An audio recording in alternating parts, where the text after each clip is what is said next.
into 2-for-1 Drafts, PFF's Rookies and Draft Prospects podcast. I'm Austin Gayle with my guy, Mike Renner. We're looking ahead to the weekend. A lot of our segments today are going to be what's on tap, looking at the games that are being played on Friday, Saturday, some college prospect matchups to watch. I think that's the best week that we've seen to date in terms of actual college prospect matchups, so that's why we're going to be spending a lot of time on that. Yeah, a lot of good college football games this weekend, a lot of good prospect matchups, and also we'll talk some rookie matchups. But before we do that, we got a new big board coming out for PFF. Yes. Top 75 is going to be out with PFF's new 2020 NFL Draft Guide. It's going to have the top 75 players in the class right now, along with 200 profile write-ups, 3-page profile write-ups. They'll be fantastic. I'm really looking forward to that.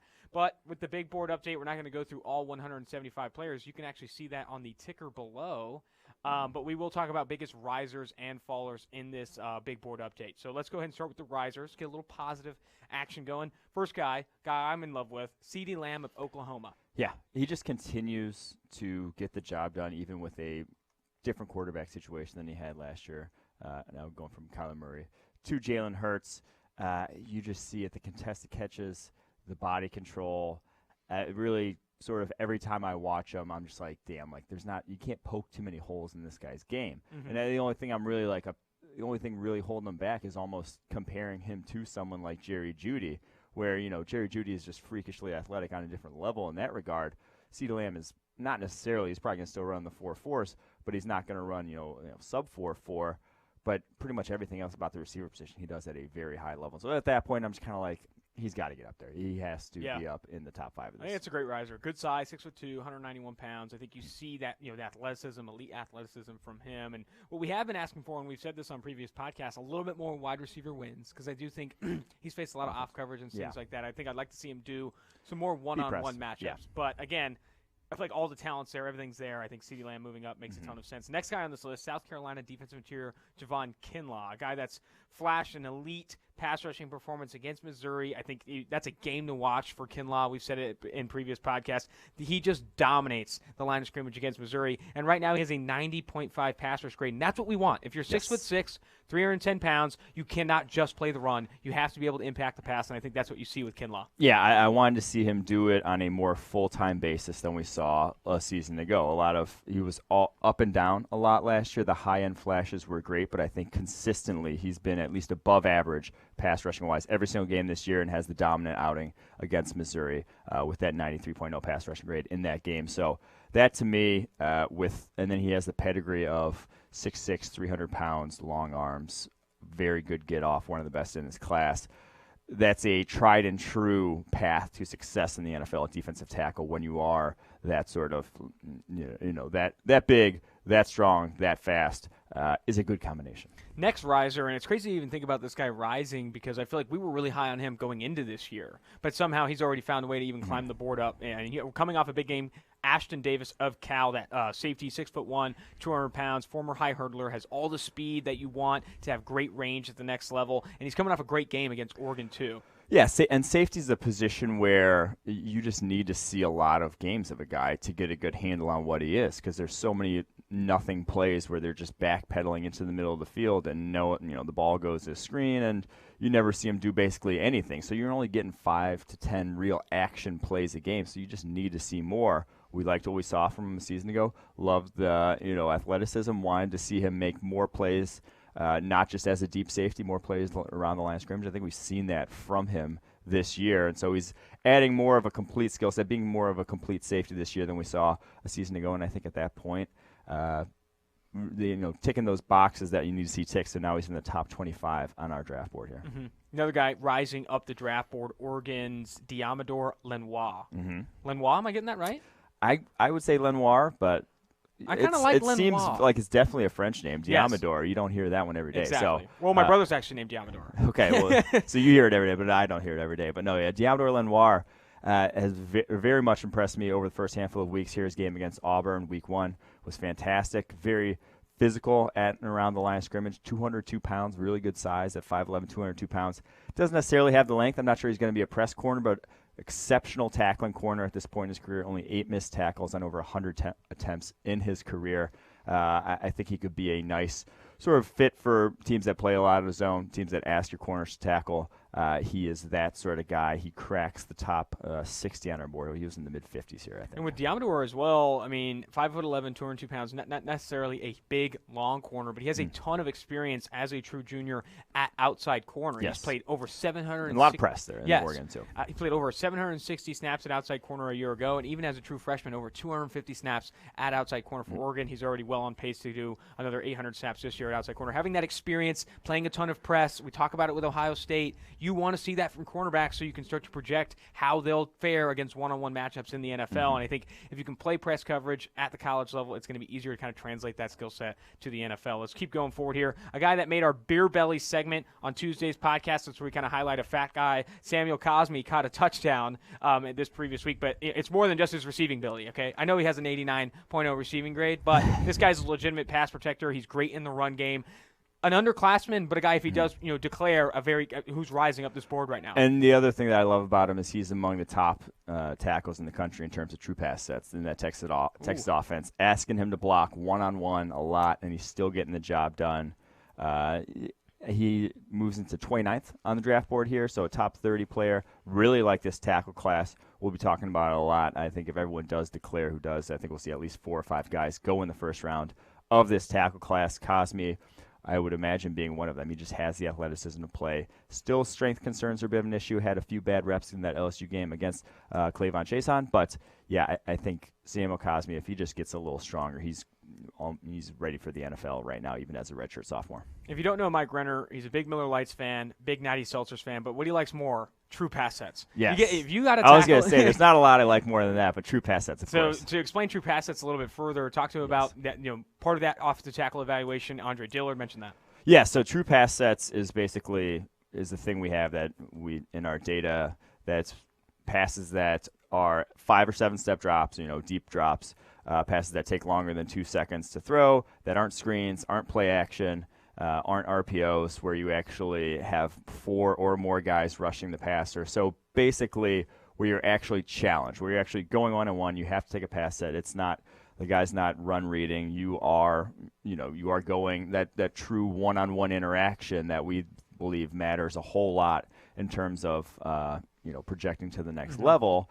And it's something that a guy's run a lot more in the NFL. Once you get to the NFL, you're going to be running a ton more of those than basically any college program. There's college programs that are running play action over 50% of their snaps, RPOs 25% of their snaps. You don't do that in the NFL. You have to be able to execute vertical sets, angle sets. You have to be able to do that consistently. You can't get by on the offense scheming around you or getting help.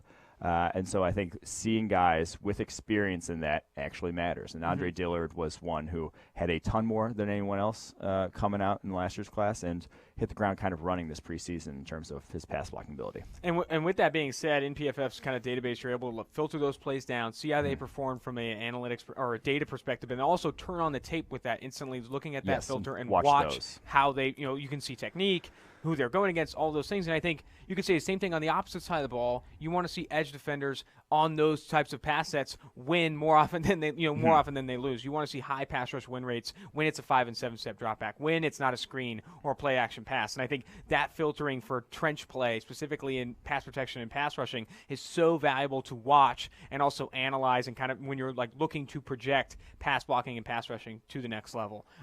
Thanks for that. And if we want, we can get Natty Seltzers after this, Miller Lights, whatever it may be.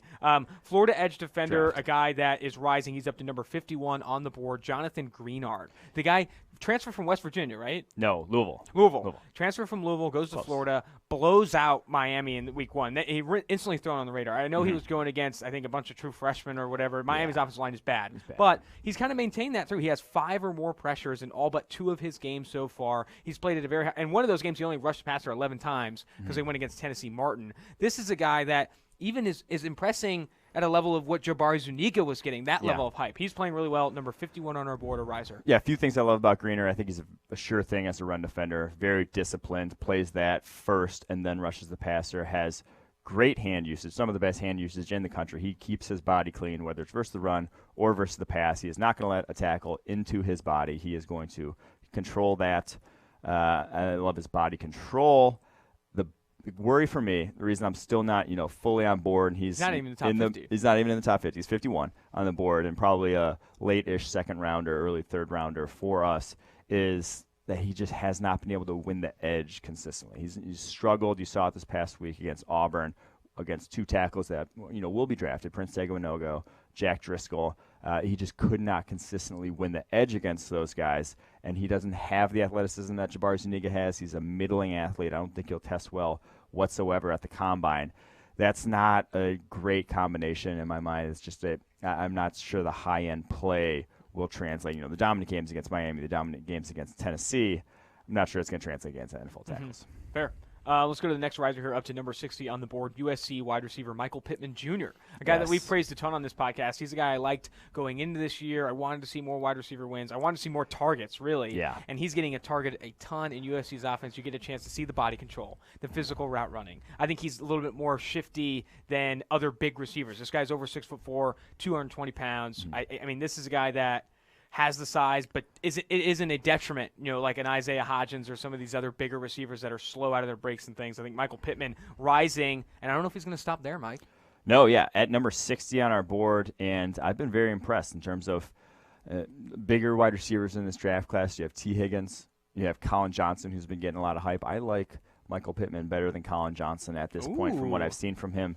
His hands are incredible. 3 drops in his entire career. At this point, you highlighted that, and then he had the drop, but 3 drops on 108 catchable in his entire career. His body control, his ability in contested catches, I think I've said this before on the podcast, is such that I think it actually can be a weapon at the next level. When you are as big as he is, 6'4", 220 pounds, as physical as he's been, I do think he will be a weapon in that regard at the next level. Already 4 of 7 on contested catches this season. So.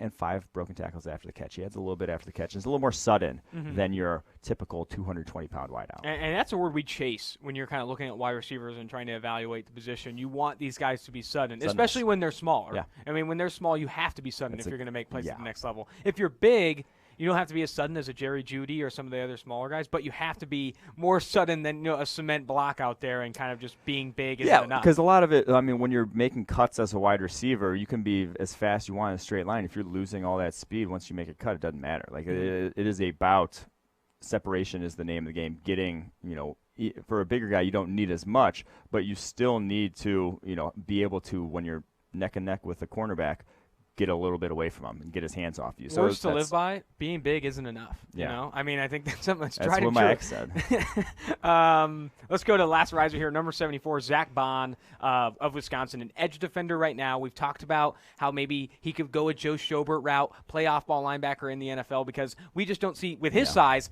he needs to be bigger. He's 236. Being small isn't enough. Yeah, but I do think he has the frame. I think he can get up to around 250. I think he can. This isn't a Sutton Smith, No, he's not that small. He's not capped out where Sutton Smith looked jacked out of his mind. And at the combine, the dude was a rock. And he could not barely turn his head. Get bigger than that. But Zach Bond has he also is another guy who I don't think he has. I'm pretty sure I watched all his pressures the other day. I don't think he has a single bull rush on tape this entire season that he won with, which obviously concerning. We talk about that a lot. But he is extremely quick, has great hand usage, and is very flexible as well, to where I could see him breaking that mold of, we always talk about, you need the bull rush, you need to throw with the bull rush, you need that.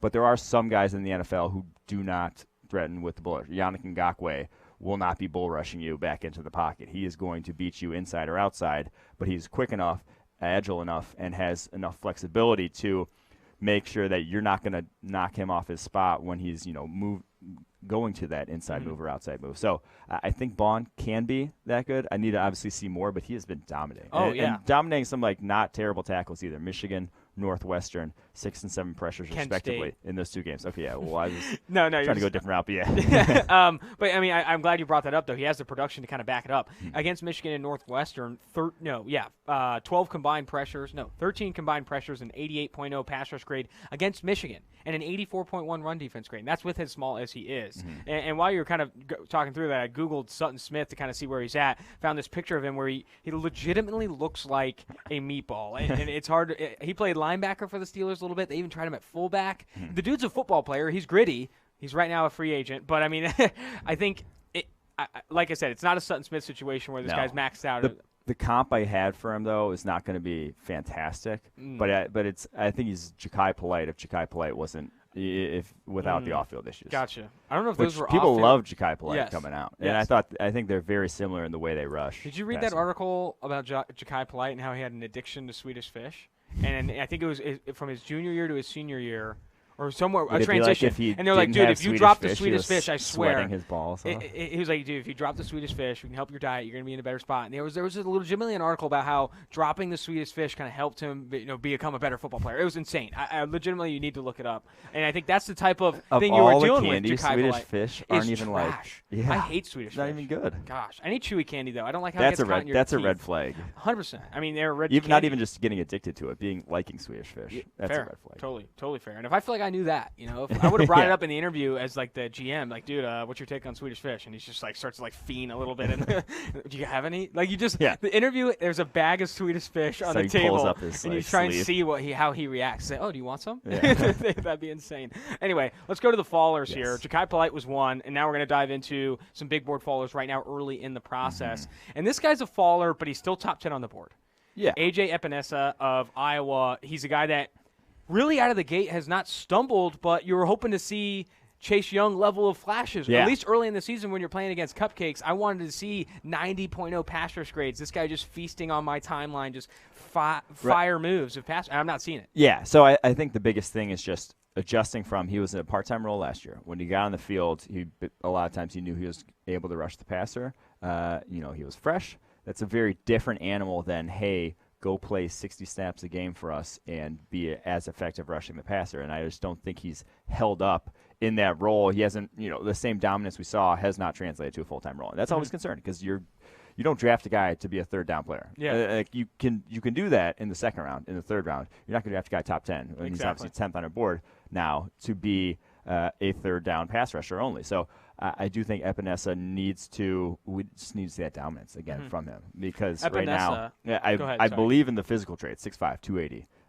still has some incredible rushes on tape, but I need to see it more. I need to know what candy he's addicted to as well. If he is, I need to find out now. Looking at his Michigan game, he had 31 pass rush snaps, 4 pressures, and a 65.8 pass rush grade. Our guy Zach Bond, 88.0 pass rush grade on 31 snaps. Yeah. I mean, that and he had 6 total pressures. You want that kind of production from a top 10 talent. And he's a faller right now, still at 10 on the board. But again, we need to see something. I want to see it. Let's go to another faller here. Justin Herbert, Oregon quarterback. I mean, if he's not a faller on everyone's board, he's really stumbled out of the gate. He's that quicksand thing you mentioned where he's kind of like not able to kind of live up in those gamer moments where you need a gamer. You need a Shane Falco to come in and just like miles and miles of heart. I don't see it. It's just so he's behind one of the best offensive lines in the country. He has a great situation there in terms of keeping away from pressure. He should be, confidently able to throw the ball down the field consistently. And we just don't see it. Like in terms of if he was an NFL quarterback right now, just the way he's playing,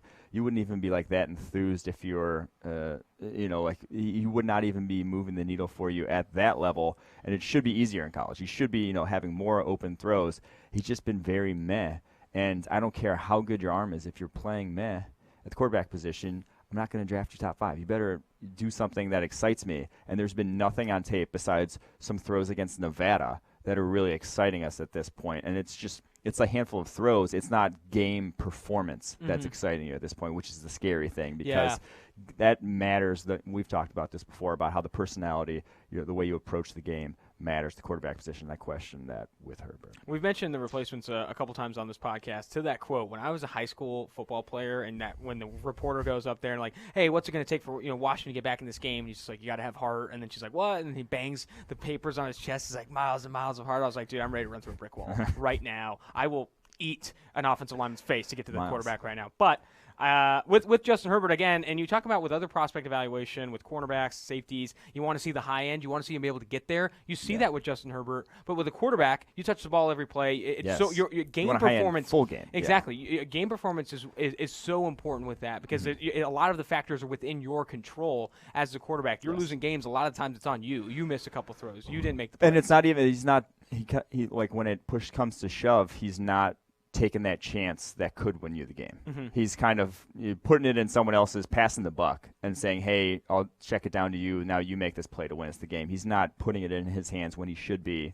You're the guy. If you're going to be the number one pick, you should want it on your shoulders. Tebow runs to the sideline. He's like, no one else gets the ball right here. Exactly. I don't see Justin Herbert doing that. Yes. I see him like, dude, you should put the second stringer in. I heard he's got a better arm. And with each passing game where we don't see that, he's going to slip down the board. Fair.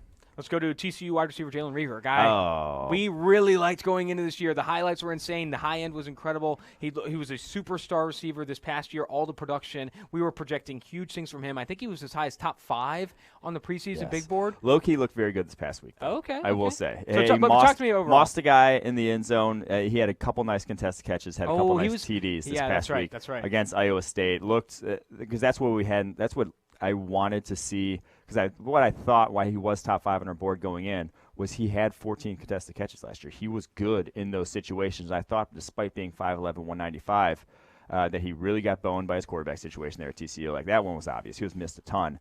And I thought when they were off target passes, he was adjusting well to them. This year, starting out the gate, he wasn't adjusting, making plays outside his frame, had a handful of drops, wasn't making those contested catches, and I was like, dude, you let me down. Like, that is what I thought you could do. That was all the things that I thought you could overcome at your size, and he wasn't doing those through the first 4 weeks.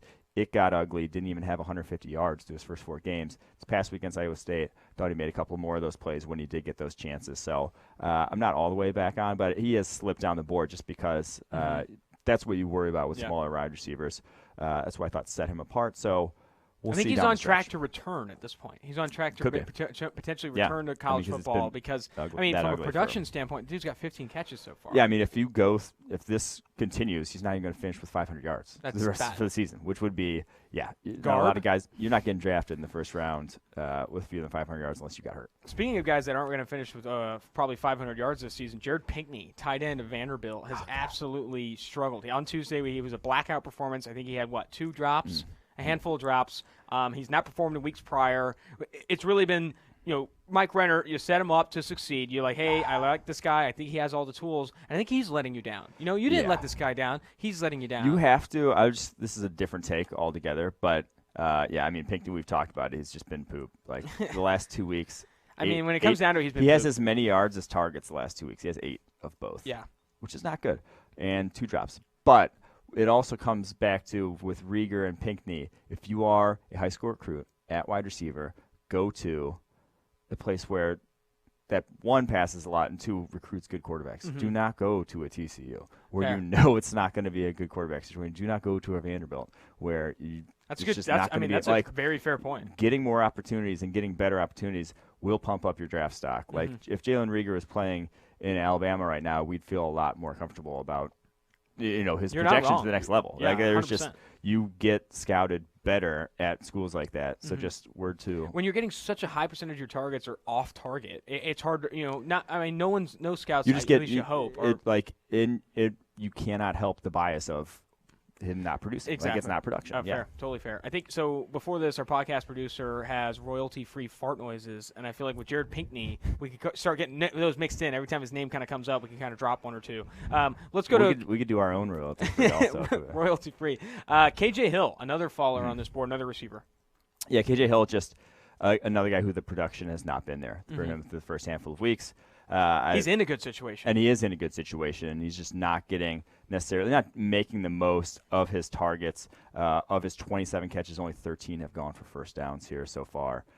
Only 5 broken tackles, which with what he's doing in terms of a lot of slot targets, a lot of underneath, you'd like to see more than 5 broken tackles at this point on those 27 catches. So,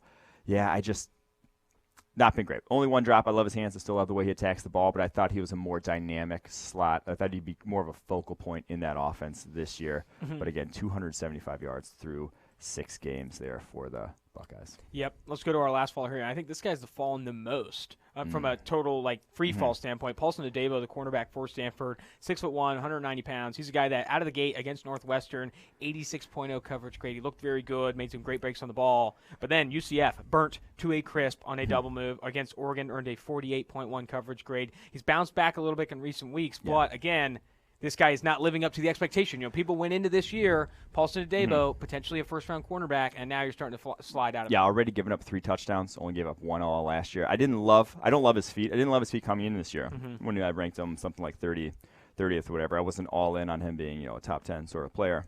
I just don't think can stick with receivers down the field, but I thought he had the skill set to run a press cover 3. He has that skill set of a press cover 3 corner in terms of just if he's playing silo routes, he's great on those because his ball skills are great, his ball tracking is great. If he's in a wide receiver's hip pocket and he's targeted, he will break that pass up. He is not going to get beaten at the catch point.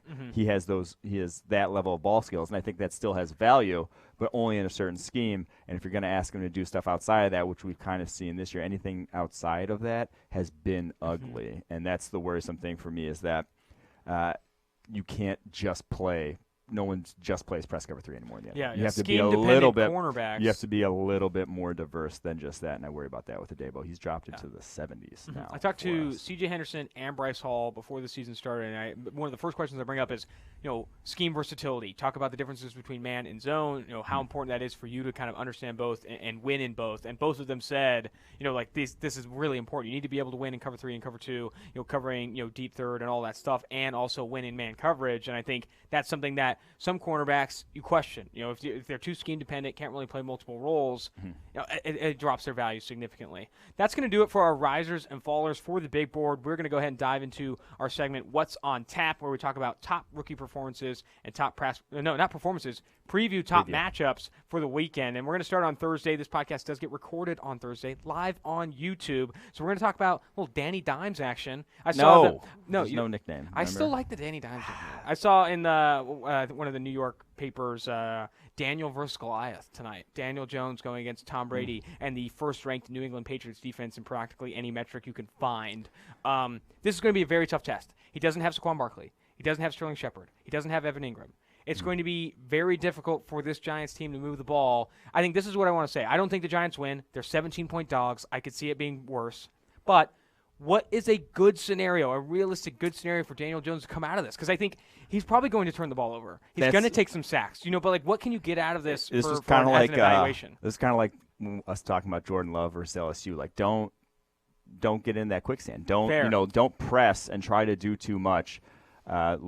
Because it's not going to be whatever you do. Don't make those turnover-worthy throws. Don't make those bad decisions with the football. Because he's kind of been the guy we said coming out of Duke. He's made a lot of bad decisions with the football down the football field. He's made thrown into coverage a lot that he probably shouldn't be throwing into. That was kind of his MO coming out of Duke. He's very quick with his decisions, makes good decisions underneath with the football, gets it where it needs to go. But when he's throwing down the football field, he just isn't necessarily the same player. Already 8 turnover-worthy plays on the season, so don't make those mistakes with the football down the football field. And I think you can chalk it up as a W if he does. He goes out of the game, even if it is ugly stat line perspective. If he doesn't have any turnover-worthy plays, is getting the ball underneath where it needs to go. I think you can chalk it up as a win because we just need to see him stop putting the ball in harm's way. 100%. I think the coach has to set those expectations, saying going into this game, there's a chance we're going to go down 10-0 at one point, down 17-0 at one point. But throughout this entire thing, execute the offense. Yeah, calculated risks, not bad risks. Exactly. Yeah. That's 100% where they need to be. I think that's a good comment there from Mike Renner, my guy. Let's go to Friday. Our What's on Tap for Friday. I know I'm having a couple drinks with friends, but we're also going to have Justin Herbert versus Colorado.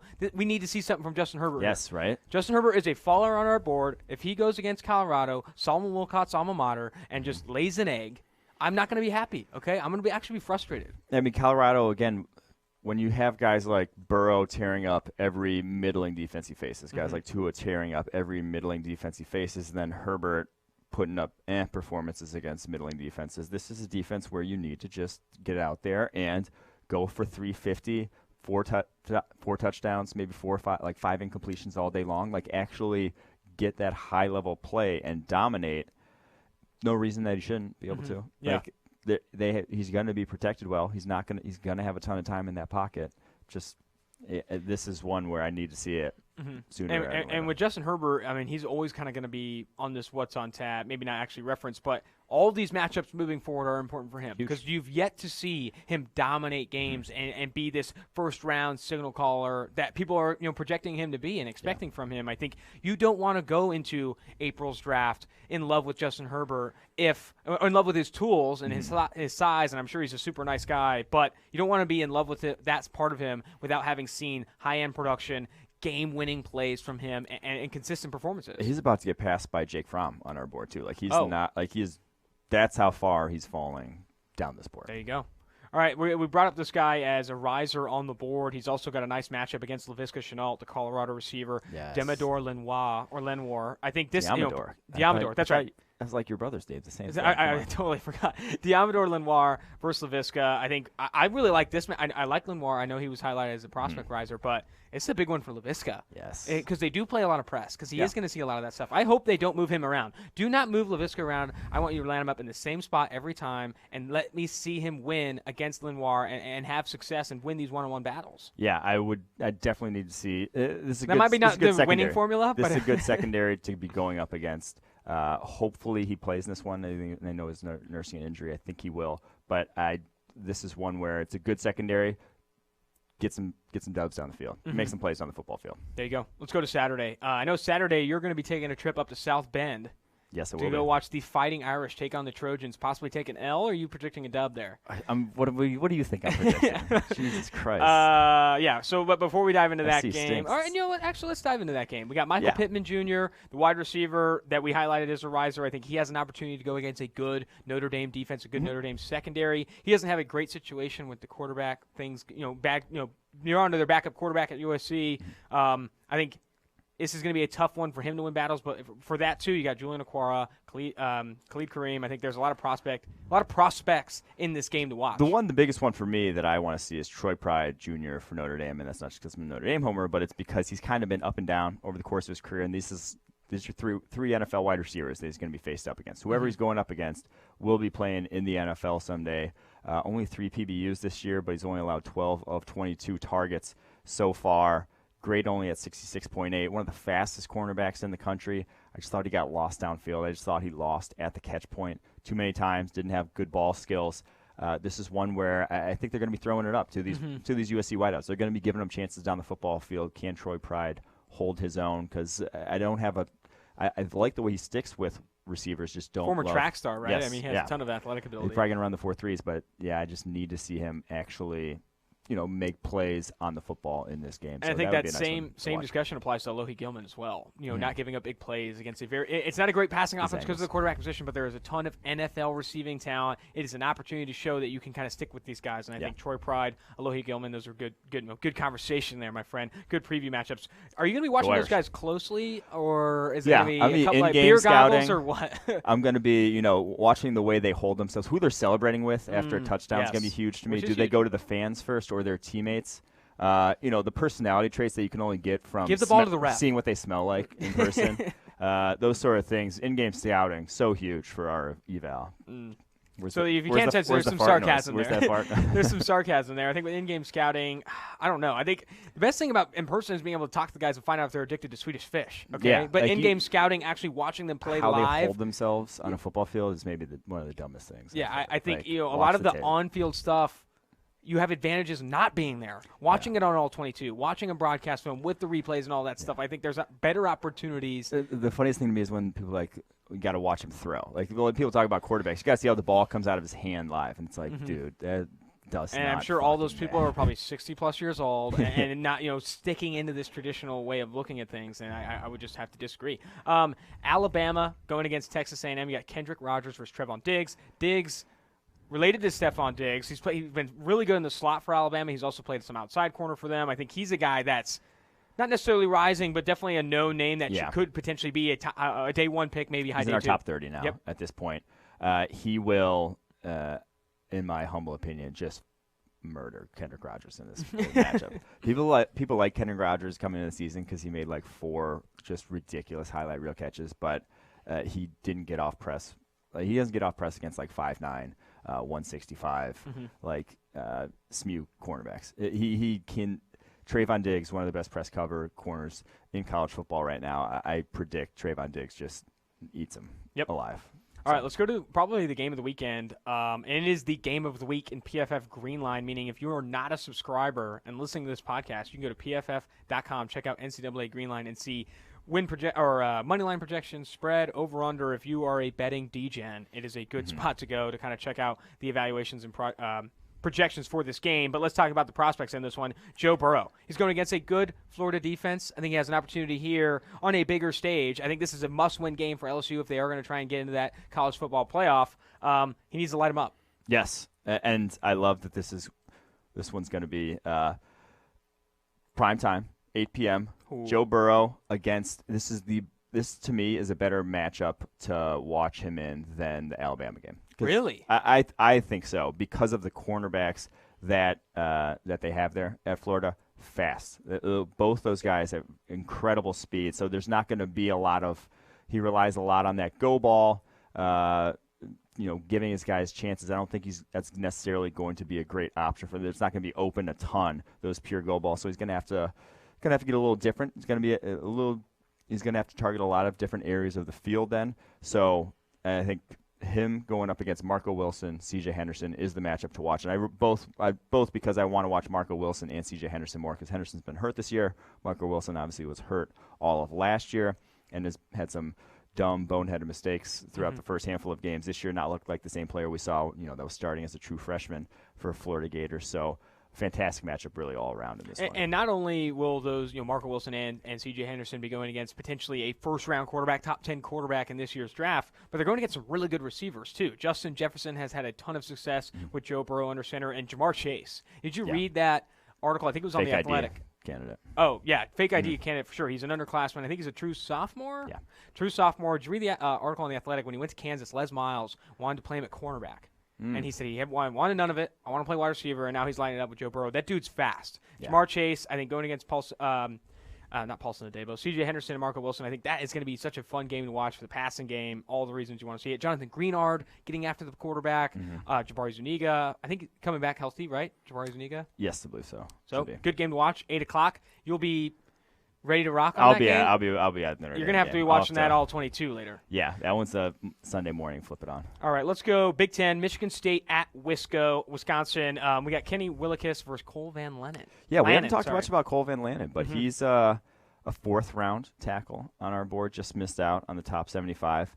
There's a lot to like about him. I think he's a good run blocker. I don't love his balance. He slips off some blocks and falls on his face. And falling on your face is not a good trait to have when projecting to the NFL. Subtweet. But Kenny Willekes is a good matchup for both of them because two NFL prospects. I think both are mid-rounders at this point. Both are third, fourth, fifth type round players. And if one really handles the other, all of a sudden, you're tipping the scales a little bit. And I think, after talking, about Zach Bond as a riser, I'm excited to keep watching him against his Power 5 competition in conference play. I want to continue to see those high pass rush grades because at that size, you start to slip off and have Epinesa production. Now you're really falling off. I think Chase Young just murdered this Michigan State line. Bingo. And Chase Young's a different breed. I think that guy might have been in the Predator vs. Alien movie. The dude's a freak, like an absolute freak. But Joe Bocci as well. Yes, Joe Bocci against Jonathan Taylor. Bocci is... he's Michigan State linebacker. Limited linebacker. We've seen these Michigan State linebackers before. Yes, but I do think Jonathan Taylor, the hole's going to be tight. Michigan State's got a run-stuffing defensive front. A lot of guys that play the run very well there. So Jonathan Taylor, tight holes. Can he win with tight holes? I feel like is a big thing too because he's been running through some wide open ones. Van Lennon leading the way. So and on a Saturday night, you got to win with tight holes. Exactly. Let's go to Penn State against Iowa, and there's a couple good matchups here. But I like Alaric Jackson versus Yetur Gross-Matos. This is a guy that we kind of scoffed at before the draft. We didn't see it with him. Scoff is aggressive. It's aggressive, but compared to how much this guy, people were putting a Superman cape on this dude. You know what I mean? He was up there. People were talked about him in the same breath as Epinesa and Chase Young going into the season. I didn't see it. I still don't necessarily see it, but he has been a lot more productive this year than he was last year. 67.7. The trajectory is pass rushing grade last year. Nicer than I thought. 84.7, already almost as matched his pressure total through 5 games here that he had last season. So I think he's a lot more adept in terms of his timing with his hands.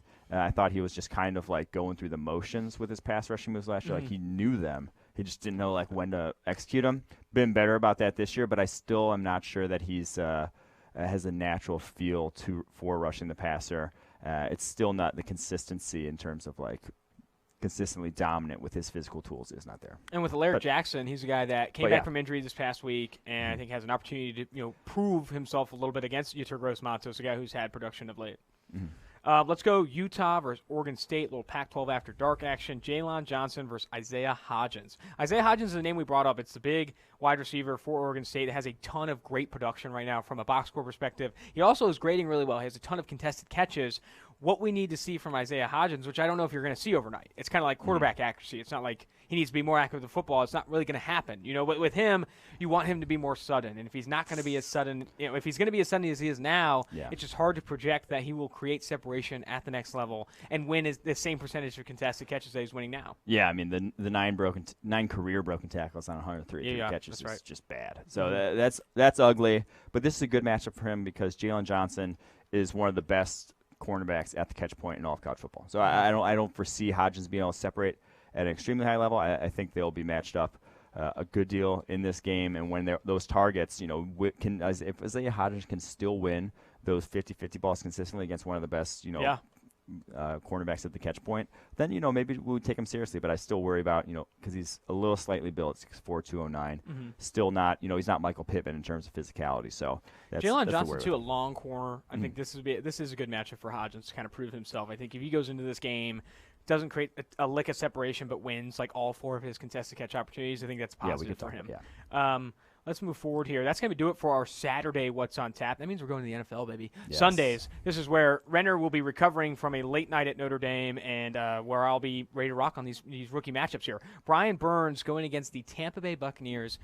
Poopy offensive tackles, DeMar Dotson and Donovan Smith. These are guys that have consistently been on the wrong end of a highlight reel throughout the first part of the year. Nick Bosa gave a couple of guys the sauce. I saw Marcus Davenport demolish DeMar Dotson this past week. I think Brian Burns could have similar success. I think he's grading really well this past week. I'm pretty sure he had a little scoop and score action.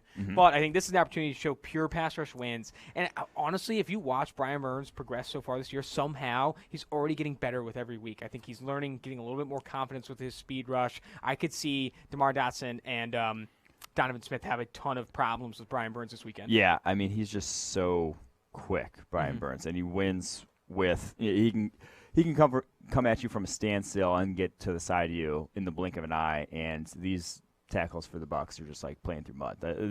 They are stuck on. That's a nice little like you saw Bosa just. Bosa's quickness doesn't even compare to Brian Burns's, and they weren't even touching him on an inside move. So yeah, I do foresee this being a nice little showcase game. Plays for Brian through Burns. mud, I feel like is a solid term for guys that just can't move quickly. Not great change of direction, all that stuff. You gotta think. When you're at 150 scouting reports, you gotta think of creative ways to say the exact same thing. Okay, Marquise Brown, who after a huge week against Miami Dolphins has kind of calmed down, I guess is a good way of saying it. But he's going against the Bengals secondary that is just cheeks across the board. He's making me look smart for saying that he should just hold out for 4 years because you're in the run heaviest offense in the NFL. I was saying it tongue in cheek, obviously, but he's just not going to get a ton of targets in that necessarily that offense. But yeah, only 44 yards the past couple of weeks, going up like you said. Bengals secondary. It's not going to. You got to do it against the Bengals secondary. They have been a miscommunication factory. How this game could go out, though, is the Bengals' run defense has also been really bad, and you could see the Ravens go up and not need to throw the football a ton. And then, what you want to see is ideally a 5 or 6 target game, and he makes the best of his opportunities, maybe has a couple big plays. And I think this Bengals secondary is open to those, willing to have those. But Would you like a big play? I'll take one. But Marquise Brown, I think, needs to take a big play from this Bengals secondary. I think it's an opportunity for him to kind of bounce back and show off that big play ability that he does have. Let's go to the mustache, a guy that is being brought up on every podcast around the world. I think Pornhub has a podcast that he gets involved in. Gardner Minshew. Dude, going against the Saints defense that I think is very underrated. I saw a tweet, Dennis Allen, an underrated defensive coordinator, which, I'm an Oakland Raiders – was an Oakland Raiders fan from Oakland.